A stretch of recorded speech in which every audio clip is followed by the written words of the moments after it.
Indradev.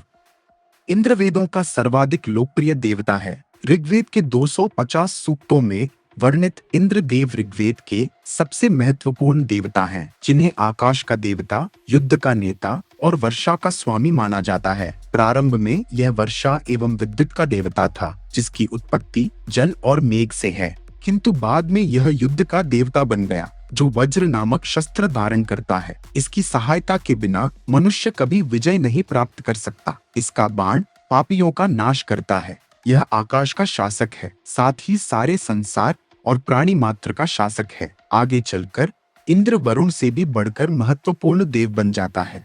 Doctor Radhakrishnan के अनुसार आर्यों के संघर्ष और विजय के काल में ऋतु के संचालक वरुण देव उपयोगी नहीं रह गए थे। युद्ध का यह देवता अधिक उपयोगी हो गया था।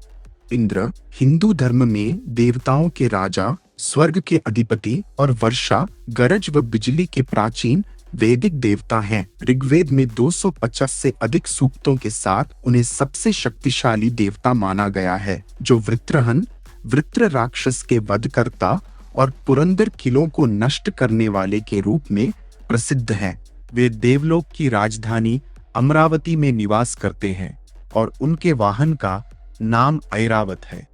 वज्र देवराज इंद्र का सबसे शक्तिशाली शस्त्र हथियार है, जो महर्षि दधीचि की हड्डियों से निर्मित है। यह बिजली, थंडरबोल्ट और हीरे अविनाशिता का प्रतीक है। पौराणिक कथाओं के अनुसार इसका उपयोग इंद्र ने वृत्रासुर जैसे राक्षसों का वध करने और तीनों लोकों की रक्षा के लिए किया था।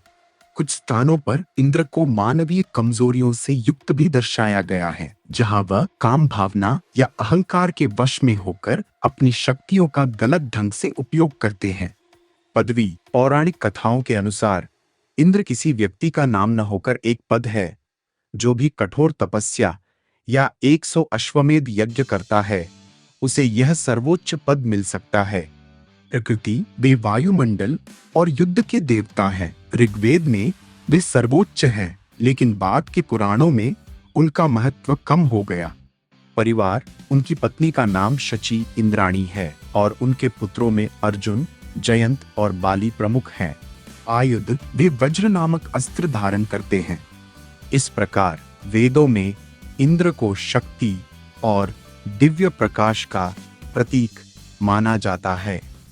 इंद्रदेव वैदिक धर्म में देवताओं के राजा, स्वर्ग के शासक और प्रकृति, वर्षा, बिजली के नियंत्रक हैं। आध्यात्मिक रूप से वे सर्वोच्च शक्ति के प्रतीक नहीं, बल्कि एक उच्च पद पर आसीन एक जीव हैं, जो धर्म की रक्षा और आंतरिक शक्तियों के संतुलन के माध्यम से मोक्ष मार्ग के अनुशासक भी बन सकते हैं।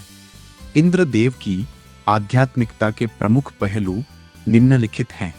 पद की अस्थायी प्रकृति। शास्त्रों के अनुसार इंद्र एक शाश्वत ईश्वर नहीं, बल्कि 72 चतुर्युग की आयु वाला एक पद है। जो जीव असाधारण पुण्य कर्म करते हैं, उन्हें यह पद प्राप्त होता है। लेकिन ये इंद्र भी मोक्ष के दुष्चक्र से मुक्त नहीं होते। उन्हें मृत्यु के बाद पुनर्जन्म लेना पड़ता है। वेदों में सर्वोच्च, पुराणों में शासक।